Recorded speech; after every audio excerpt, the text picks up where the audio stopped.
কয়দিন থেকে মনের আনন্দে সব যোগাযন্ত্র করছে, কিন্তু আজকে সকালবেলার যে অবস্থা মনে সব কিছু ভেস্তে যাওয়ার মতো হচ্ছে। তো কেমন আছেন সবাই? আশা করুন ভালো আছেন। আমি শর্মিষ্ঠা আবারও হাজির হচ্ছে নতুন দিনের নতুন একখান গল্প শুনে গল্পখান শুনতে থাকো। আজকে আর বাড়িতে রান্না বাড়া নাই, বাড়ির বগলত হচ্ছে পুজো। তো সেই পুজোর উপবাস, কাজকর্ম তো করা খাবে। সকালে যে অবস্থা, বৃষ্টি আসিয়ে সকালে তো মন মেজাজ খারাপ, কিন্তু তারপর আকাশটা ভালো হল আর পুজোর আয়োজন শুরু হল। সবাই মিলে সবজি কাটাকাটি চলছে, আর এই পাশে চলছে ওই কলার চাটা তোলা। আর সচরাচর কলার চাটা দেখাই যায় না, কিন্তু আমরা গ্রামও 10 জন নিয়ে পুজো হলে সবাই মিলে কিন্তু এমন করে কলার চাটা তোলে। তো সওয়া পোয়া সবাই নাকছে কাজ, মানে যত তাড়াতাড়ি সব কিছু করা যায়। আর এই পাশে সব কিছু ভোগের আয়োজন চলছে, সবাই মিলে বসছে। কাউ বেলি দিবে হচ্ছে, কাউ ভাজি হচ্ছে।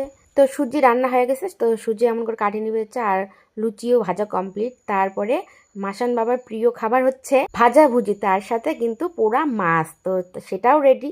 আর এই পাশে বসে গেছে পায়েস। তো দুধ গরম হলে চাল দিয়ে কিছুটা ফুটে উঠলে কিশমিশ টিশমিশ দিয়ে চিনি দিয়ে কয়েকটা তেজপাতা দেওয়া হল লাস্টে, আর কিন্তু পায়েসও রেডি। আর এই পাশে ভোগের আয়োজন শেষ। তারপরে কিন্তু ঠাকুর হচ্ছে, ঠাকুর বরণ পর্ব ওই পাশে চলছে। আর সবাই মিলিয়ে এখানে বরণের শেষে এখানে নাচানাচিও শুরু হচ্ছে। তারপরে পুজো শুরু। ব্রাহ্মণ বসে গেছে পুজো করার জন্যে।